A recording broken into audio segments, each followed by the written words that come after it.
Hey fam, markets are painted green and we can see so many new coins entering our space. So in this episode, we will see our opinions on it and what kind of manipulations are also happening with these kind of tokens and how you should be aware. Welcome back to Block Talk. I will fire Gary Gensler.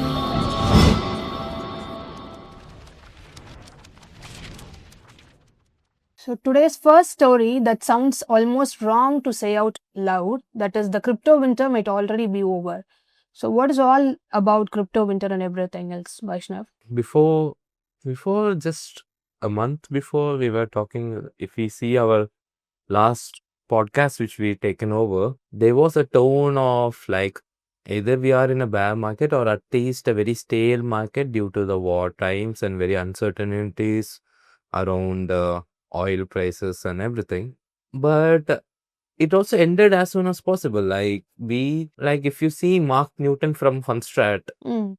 he was very bearish of the news. Like he was expecting Bitcoin to hit Mhm. $60,000 and Ethereum at $1,500, but it did not happen. Actually, we saw BTC hitting 80,000 plus, right? And from last 1 week, I have been seeing many altcoins in crypto markets.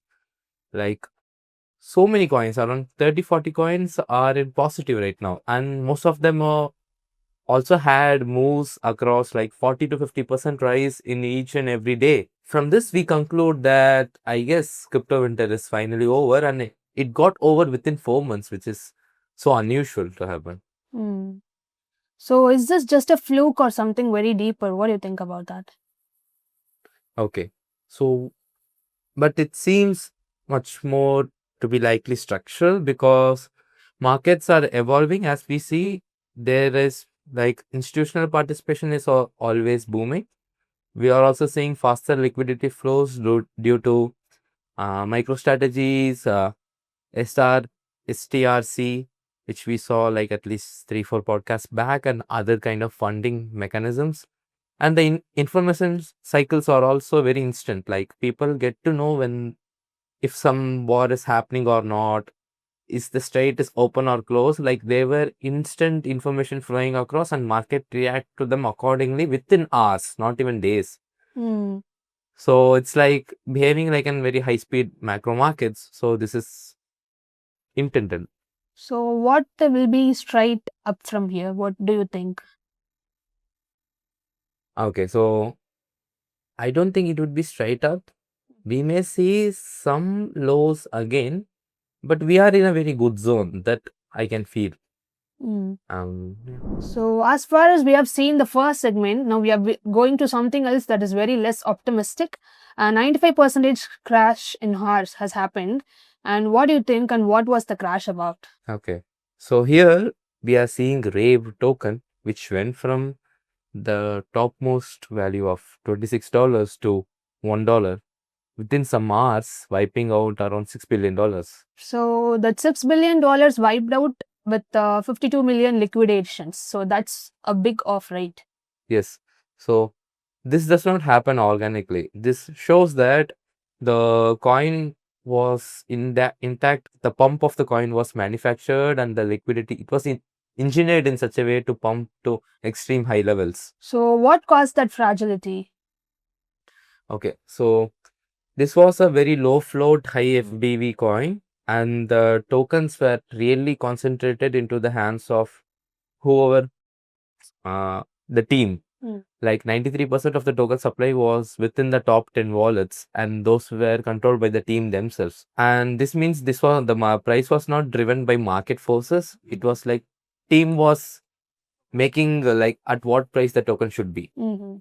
So, there must be a bigger response for the same, for this crash. So, Yeah. walk me through the response. What? So people were very well aware of the situation. They were also comparing this uh, extreme manipulated coins Hmm. is very similar to River, COAI, Sky AI, and they were MYX.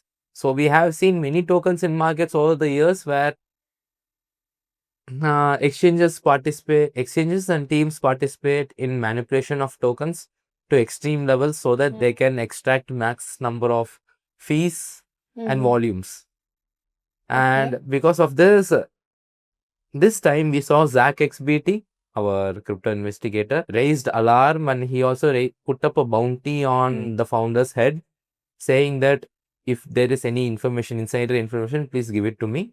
Within this, exchanges also started to respond, like Binance CEO and BitGet CEO said that, okay, we will also have an investigation into this. So this was the Mhm. response. And there were also on-chain signals, right? And what was about that? Yeah. So we could see team-linked wallets Hmm. were heavily holding Rave token, and even exchange cold wallets also had massive chunks of token lying with them. So this is not just about Rave, right? Yeah. As I said, not just Rave, like MYX, everything, even now recently Lab is being manipulated to such extents. Like these kind of manipulations happen on a monthly to weekly basis on exchanges, and people should be aware and should stay distance from these kind of tokens. Mm. Okay. So where do these exchanges stand in all these? Okay. So we can't say that exchanges are just neutral over here. They do know these kind of manipulations are happening, and our best guess is they are also indulging in such things because how much ever manipulated the token may be, it's bringing in volume and fees for the exchange, which is really good for them, right? So it's profit for them. So they prefer to say they prefer to stay silent in these kinds of situations is what we see. So what can the users realistically do from this? So users should do simple checks like they should see supply distribution, wallet concentration, and before the pump, how the exchange flow is happening. They should look over how exchange hot wallets and cold wallets are receiving these tokens and how much percentage of tokens are being lying with them. Mm. So what does this say about the crypto market? Finally. So what it says is manipulation isn't rare anymore. It's being very systematic. We have seen multiple cases where tokens are being manipulated. So it's better to be aware about these. So finally, let's end with something every trader watches. So listings and happenings. So what is that about? Okay, so we saw a meme coin listing in Binance US market, like it's USDUC, which is like unstable coin. I really like that meme, and I never expected it to list in a big exchange as Binance US. So, what's the news with that was they dropped an hint a day before itself. A meme, as you can see on the screen. And after this, they listed the coin jumps from $3.8 million market cap to around $28 million market cap. And then it did not sustain for even 24 hours. We also saw a very sharp drop in the price. So you're saying that the listings aren't bullish anymore. Yeah, they are not guaranteed upsides, but here we saw it was bullish, but for a short period of time. Like after hitting a bullish graph, people like buyers should rush in to sustain that price levels, or it will crash. What here happened is Binance US volumes made the price soar, but already whoever was holding the unstable coin started to book profits over this. So the interesting part here is the troll. Hmm. Okay, fine. So what does that, why does they stand out? Okay. So Troll was listed way before Unstable, but I have been seeing news in crypto Twitter that even you can see AXBT's comment over here. It mentioned market makers are buying Troll coin from market in batches, and it's really a sign to watch because market makers never buy a meme coin, a directional meme coin from open market unless they are being designated as an market maker for future listing. So why Troll is standing out is, as we can see, there are so many opinions in Twitter that Wintermute is openly getting chunks of troll coin from on chain itself. Like a market maker does not take an directional meme coin unless they are being designated as an market maker for any future listing. So we are thinking that the news is they are accumulating and possibly preparing for an inventory for a next listing event. So Okay. all eyes are on troll to watch out, like what's the price action is gonna be in next upcoming weeks.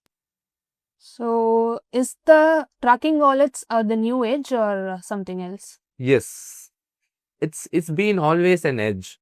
Like even if you trade in centralized exchanges, they also use wallets, right?